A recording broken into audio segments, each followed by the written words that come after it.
être heureux. Il avait un travail stable, une belle maison et une femme aimante. Mais un jour, tout a basculé.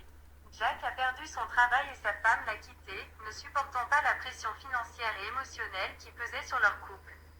Jack était effondré. Il avait l'impression d'avoir tout perdu et ne savait pas comment rebondir. Il a passé des mois à chercher un autre travail, mais sans succès. Il a fini par se résigner et a enchaîné les petits boulots pour joindre les deux bouts. Pendant cette période difficile, Jack a commencé à réfléchir à sa vie et à ce qu'il voulait vraiment. Il s'est rendu compte qu'il avait mis trop d'importance à l'argent et au travail, et qu'il avait négligé les relations humaines et sa propre santé mentale. Il a décidé de changer les choses et de prendre sa vie en main. Il a commencé par prendre soin de lui-même en faisant de l'exercice, en méditant et en lisant des livres sur le développement personnel. Il a également renoué avec des amis qu'il avait perdus de vue et a commencé à passer plus de temps avec sa famille. Pendant ce temps, Jack a eu une idée brillante. Il a remarqué que beaucoup de gens avaient du mal à vendre leurs biens en ligne, alors il a décidé de créer une entreprise qui les aidait à le faire. Il a commencé à travailler sur son idée et a lancé sa propre entreprise en ligne. Au début, les choses étaient difficiles, mais Jack était déterminé à réussir. Il a travaillé dur et a investi tout l'argent qu'il avait économisé dans son entreprise. Petit à petit, son entreprise a commencé à prendre de l'ampleur et à générer des revenus. Avec le temps, Jack est devenu un entrepreneur prospère et a amassé une fortune considérable.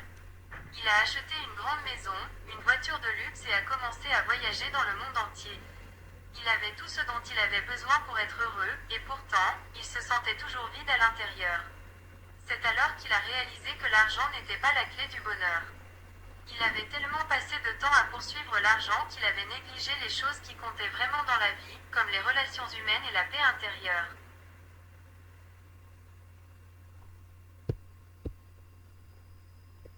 Changer de nouveau et de se concentrer sur les choses qui comptaient vraiment.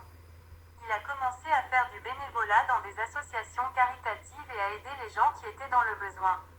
Il a également renoué avec sa famille et a passé plus de temps avec eux. Avec le temps, Jack a trouvé le bonheur qu'il avait cherché pendant si longtemps. Il avait de l'argent, mais il avait également des relations humaines solides et une paix intérieure. Il avait appris que l'argent ne fait pas le bonheur, et que les choses les plus importantes dans la vie sont l'amour, l'amitié et la générosité. En fin de compte, l'histoire de Jack est une leçon pour nous tous. Elle nous rappelle que les épreuves peuvent nous pousser à reconsidérer nos priorités et à changer notre vie pour le mieux. Elle nous montre également que le vrai bonheur ne réside pas dans l'argent ou les possessions matérielles, mais dans les relations humaines et la paix intérieure. Inspiré par Ferdinand Cadet. Pour ne pas manquer des nouvelles vidéos, abonnez-vous et activez la cloche de notification. Merci pour votre soutien, de la part de Ferdinand Cadet.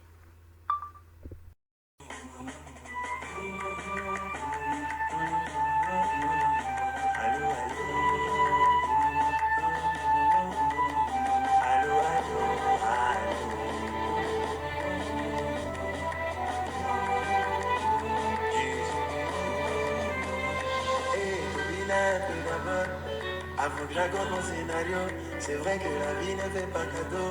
Que Papa Noël ouais son sac à dos. Que même si le problème est dans ma peau, gaga, mon qui n'accorde. J'ai décidé de quitter le mal, car tout ce que je cherchais, c'est lui qui donne. C'est Dieu qui a commencé, c'est lui qui va faire un miracle dans la soude. C'est Dieu qui a commencé, c'est lui qui ferme la bouche de papa tout.